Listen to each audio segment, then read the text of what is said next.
So after having an iPad Pro 10.5 inch for 3 years, I decided to get me an iPad Pro.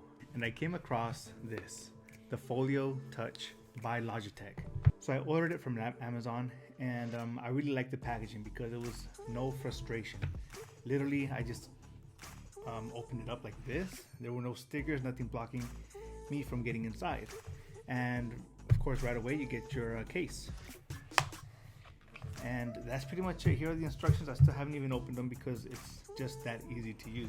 Check out a couple of specs here. We got the backlit keyboard. It comes with the trackpad and it's smart connector enabled. So you know you never have to charge it and you never got to pair it. Here's the back of the packaging. Sketch and take notes. Browse and read because you can flip the keyboard over backwards. Watch movies and videos. iOS shortcut keys. Adjustable viewing angles. And home for Apple Pencil 2nd Gen. In the box you only get keyboard case and documentation, and it comes with a 1-year limited warranty. And it's compatible with iPad Pro 11 inch 1st and 2nd Gen. So here's a case with the iPad already inside.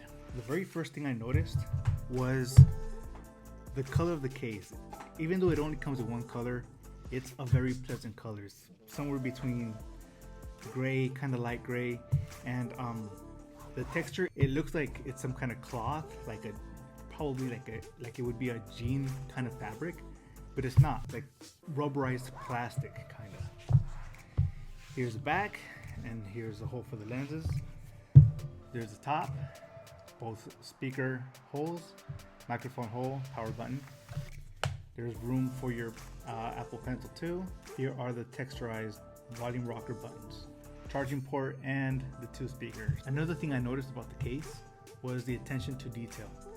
Here on this clasp alone, I love how it has 2 settings. It has the regular closed all the way setting, but there's also another, if you push it out slightly, there's a specific kind of magnetized setting for if you want to fit your Apple Pencil. But yeah, there's room for you to, there's a little slot in there for you to slide your Apple Pencil in. Also, I like how when you open up the clasp here, it actually holds.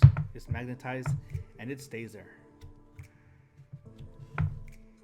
And here is your kickstand. It's actually magnetized, so it won't pop open unless you force it open.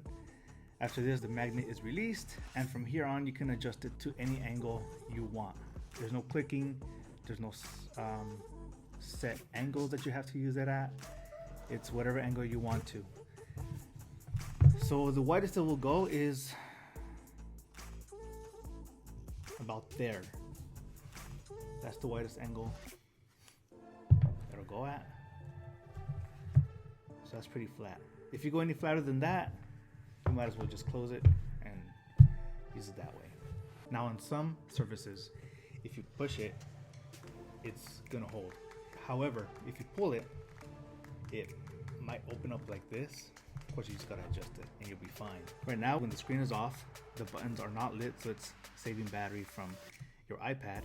Once you turn it on, you can see how the buttons light up. Another setting I appreciate is how if you just press the space bar and you have Face ID enabled, it will just unlock by pressing it twice. Let's do that again. There you go. Now the trackpad is very responsive. I love it. It just feels like the Apple trackpad. I had seen other reviews that show that the trackpad would skip on people like it was a jittery. The thing is that when I installed the iPad on this case, it had this awesome feature where it would ask me to download the app so that I could update the firmware on the keyboard. Maybe that firmware update got rid of that problem. I like how also when you open up a Spotlight search, if you don't want to use the trackpad, you can just use your arrow keys. Now here's the scrolling for the how it works. It's very smooth. There's nothing to complain about. It's perfect. Now something that I was used to on my Apple trackpads was that the entire trackpad, when you wanted to click, the entire trackpad was click enabled. No matter where you tapped on the trackpad, it would click.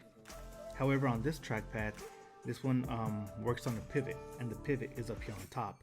So you can't press up here, anywhere up here. Probably a centimeter or two down, you can start using it. Now, something that I missed from my original Apple trackpad was the feature of tap to click, where you don't even have to click anything. All you have to do is tap, it would accept it as a click. So in order to do that, go to Settings, General, Trackpad, Tap to Click. Another setting you can change is your trackpad speed. Right here is just above medium. It doesn't even cover the entire screen if I go from one side of the trackpad to the other. But if I go up here towards the rabbit, it's much faster. However, if you go all the way down here to the turtle side, it slows down dramatically. I'm covering my entire trackpad and it's barely moving, not even an inch in the screen. Also, you can secondary click, which would be like your right clicking. You can enable that with 2 fingers, so mine's enabled. So whenever an app offers that option, that's how you can activate tap and hold. The buttons here on the keyboard are pretty good. The space bar is the loudest, and everything else kind of quiet.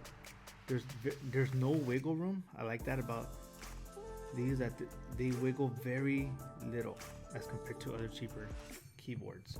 So the iPad Pro with the Folio Touch weighs 1,111 grams. How many pounds in 1,111 grams? Alright, so it weighs 2.45 pounds. Another cool feature is how when you flip it open, it automatically turns on. Now the case by itself, here's how it looks like from the inside, and here is the smart connector. So this case costs $160 on Amazon as of right now. I guess because it's fairly new. The website said it came out around April of 2020 of this year. When you buy a product of this quality, you just know it's going to last a pretty long time.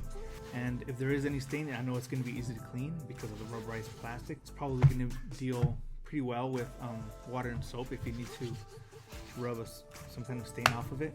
Even though I've only had this for about a week, I know it's going to last me a long time. This is a great alternative to the Magic Apple keyboard. I don't know if that's the correct name for it, but you guys probably know what I'm talking about.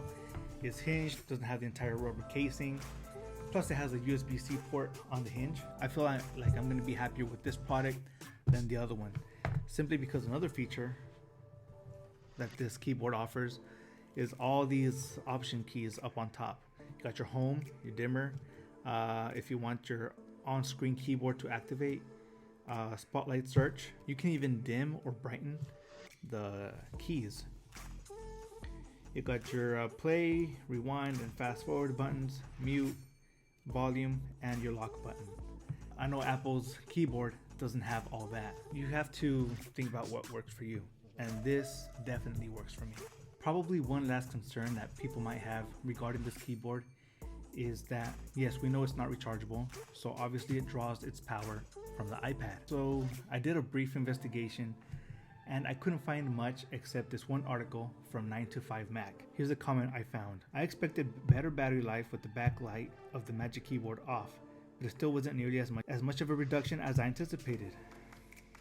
During my last test, I still dropped over 25% during 2 hours of writing. For comparison, using the iPad Pro by itself this weekend, I burned 45% during 5 straight hours of watching streaming video with audio playing through the iPad speakers. This does not give us a definitive answer, but I think the answer is obvious that it does drain some amount of battery, but I'm pretty sure it's negligible. It's a very small amount. If you really want to use the keyboard and have the battery last on your iPad Pro as long as possible, something that might help is just dimming your screen. Also remember that you can dim the backlit keys on the keyboard itself. Alright guys, that's the end of the review. Thank you so much for watching. Please give me a thumbs up, and if you have any comments or questions, hit me with them in the comments below. Thanks.